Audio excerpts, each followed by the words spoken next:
Deuxième page de notre journal consacré aux 50 pas géométriques. C'est cette bande littorale qui part de la mer et qui va environ 80 mètres 20 vers la terre. Nous en parlons avec les responsables de l'agence, mais également des riverains du littoral. Nous sommes en direct de Riflette avec Gilberte Afroy qui habite sur le site et Léandre Rabot qui travaille non loin de la plage. Bonjour, tous les deux. Bonjour. Afroy, vous faites incident, vous levez incident, c'est ça, on dit nous, nous sommes Timon à littoral là. Tout à fait. En fait, en quartier là, en levé en quartier là, et là, on va vivre dans quartier là. Vous va vivre dans quartier là, parce que famille a été là, c'est là où vous faites, Ouais. mais vous construisez aussi vous. Oui. Et qui j'ai fait construire? Qui m'a qui parle l'autorisation? À l'époque, les parents pas savent, c'était les 50 pas géométriques, donc des parents ont construit. Et au fur et à mesure que l'actualité a faite, donc les 50 pas géométriques savent que bon, ben, nous assis domaine à eux. Et donc, à partir de ce moment-là, on fait le nécessaire, c'est-à-dire on remplit les dossiers qu'il fallait pour moi acheter. Oui, pour acheter par celle-là, et vous faites partie du système de régularisation là qui est en cours en ce moment. Tout à fait. Monsieur Rabot, vous, qui problème là et qui parcourt à ces sites-là? Vous travaillez côté site ou sont artisans? Non seulement artisan, mais c'est l'enfant du pays, de la section, puisque en TP même du ça, c'est là tellement nous bien, puis c'est ce boulevard, et côté là, c'est le boulevard de Vouimon. Non seulement Martinique a fait en moins là, atelier en moins, mais c'est là qu'on vivre aussi. Puis en fait là, depuis 43, en Camacha, c'était là, ça, monter et descendre. Et donc, les parents qui partaient à eux, c'était à les anciens, et ils fait nous croire que c'était à eux. Mais quand cousine là a dit, donc la loi toujours vient après. Et donc, c'est peut-être pour ça que nous avons trouvé nous un peu en retard aussi à certaines choses. À quel moment on prend conscience qu'en tout cas vivre en côté, ou en tout cas marcher en côté qui pas temps? C'est depuis, ça fait assez longtemps quand même. Ça fait une vingtaine d'années quand même. Et je là où vous aussi, vous êtes dans le processus de régularisation là? Exactement. Oui. Qu'est-ce qu'on a espéré? Régulariser, puisque aux gens là, il faut prévoir à respecter non seulement la loi là, mais faire en sorte pour que Sautini, que vous dépensez pour Pétao, pour que demain, comme il faut nous toutes partir un jour à la rivière sans retour, pour ces teams-là, pas de problème demain aussi. Et quand j'ai fait, quand manqué à faire pour que Timon Sola aussi là, finitao. Et régulariser. Les 5, donc, ils ont borné pour moi, mais en bon pays. Pourquoi? Parce que plusieurs réunions ils ont fait ici à côté la dernière fois. Après, les autres c'était à Casamabo. Et par rapport à prix là. Qui niveau a pris là? Et que son prix qui a fait au père ou pas? Il n'y a pas de prix là réel. Alors donc, on est bien content si on a 50 pas, et puis on a à peu près. On peut poser une question là-dedans. Eh bien, ça qui est mérité pour nous connaître. Parce que si on premier prix était à 42 €. Après, les tensions de discussion entre Martinique et Guadeloupe, il dit ne payez pas, attendez un peu, et après venez pour nous demander quel est le prix. Le prix n'a pas été à moins que si il y a monde qui a payé, si on a payé nous combien ils ont payé, si ils ont payé plus. On a souhaité que les hommes de loi, les hommes bien gentils, ils ont rembourser ça, percevoir en plus ça. Gilbert, c'est que superficie où il y a cas sont en grand case qui j'ai. Bon, je ne suis pas si grand que ça, mais quand même, il est quand même en superficie qui permet qu'on m'en acheter. Et donc là, en recevoir validation, c'est OK, mais toujours ces problèmes à prix là qui a bloqué quoi. Parce que pour l'instant, il n'est pas fixé, montant là pas fixé. Non, montant là pas fixé. Et problème à Zot, est-ce que ici dans tous les deux ont choisi régularisation, est-ce que ça arrête de faire des démarches là, de faire pas là vers la régularisation? Non, pas du tout. Les papiers, ils ont commandé du moment qu'ils ont mis ces papiers là justifiant que date là, ils ont dit là que ou construit et voilà, on mis tout papier donc demande là qu'a fait assez il va prendre le mode là en considération. Et il va faire demander en considération. Et c'est en terre que vous avez laissé bâtiment les autres, les avez régularisés convenablement. Mais oui, c'était ça nous souhaité aussi, nous voulons. Et aussi les régulariser, ou peut aussi font on demande de prêt, amélioration, etc. Donc là, on ne peut pas faire rien là. Et quartier là, en termes de services publics, le fait que rien pas rien, est-ce que vous avez tout ça qu'il faut, de l'eau, électricité, téléphone? Si. Électricité, de l'eau, la voirie qui a passé. Donc là, nous assez bien desservis. Malgré tout, il faut améliorer parce qu'à présent, c'est ça qui est azote. Oui, mais là, vous voyez, il porte et vous voyez qu'on fait manœuvre pour y payer. Il faut chercher à aider aussi pour faire. Parce que si les 50 pas viennent demander à faire les démarches, il faut avancer parce qu'autrement, et selon ça, il dit dans toutes les réunions, si on certain temps on fait ou pas fait des démarches, il y a pas point. On ne peut pas rester qu'à vivre 10 ans, 50 ans, et puis après, pour voir que les enfants sont capables ou pas ni rien. Il faut mettre mais aussi Takitao. Merci. Exactement. Merci tous les deux. Et c'est un problème qui a existé depuis non en Guadeloupe. Et depuis 2001, il y a un système de régularisation qui se poursuit encore. C'est très long. Exemple, 2012, on faisait un bilan sur notre antenne avec Marilyn Plaisir. La mer à perte de vue. Un paysage de carte postale pour les habitants du littoral et un véritable casse-tête pour l'État. Car en Guadeloupe, plus d'1 millier de familles ou de commerçants ont bâti dans la zone des 50 pas. Une zone de plus de 80 mètres de large à partir de la mer, inconstructible et parfois dangereuse. Ici, pas de titre de propriété et bien souvent les habitants font la sourde oreille aux propositions d'achat de l'État. Mais pour cet homme, le temps presse. L'urgence, c'est d'abord de convaincre les habitants de quitter les lieux.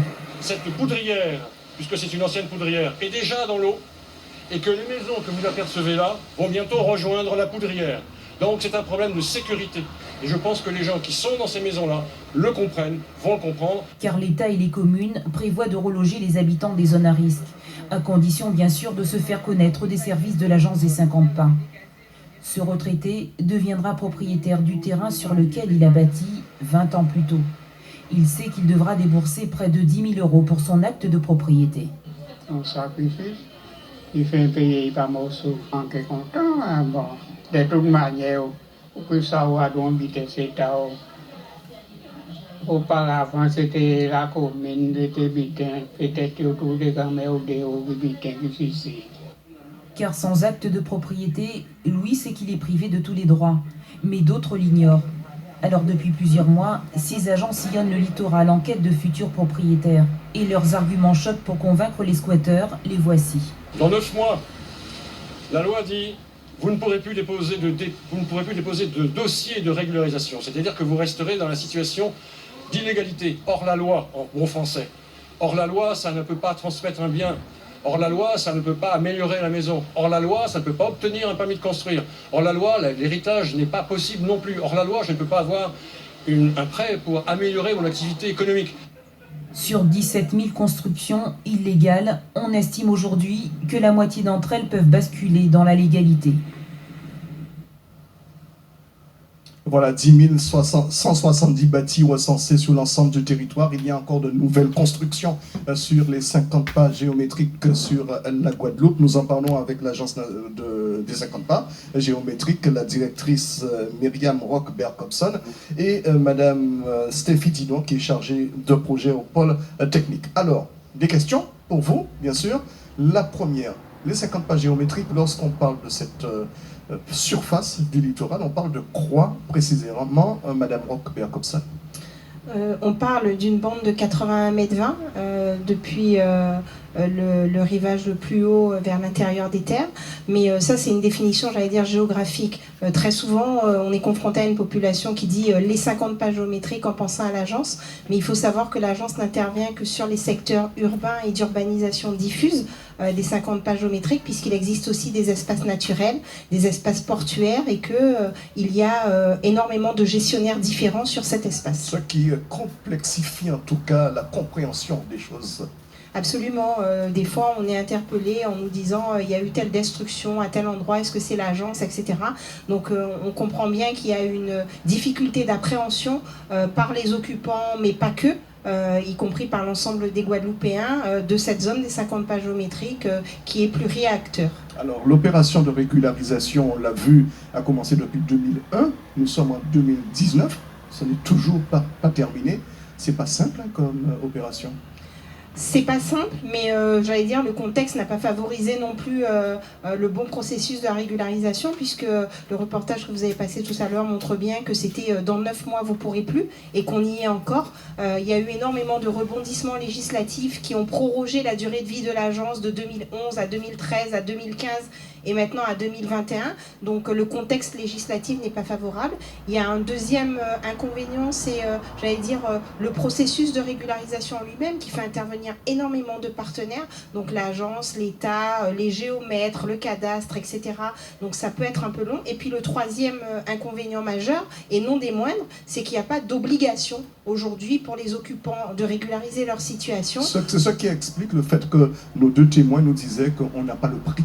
On a commencé, les papiers sont faits, mais combien on doit payer, on ne sait pas.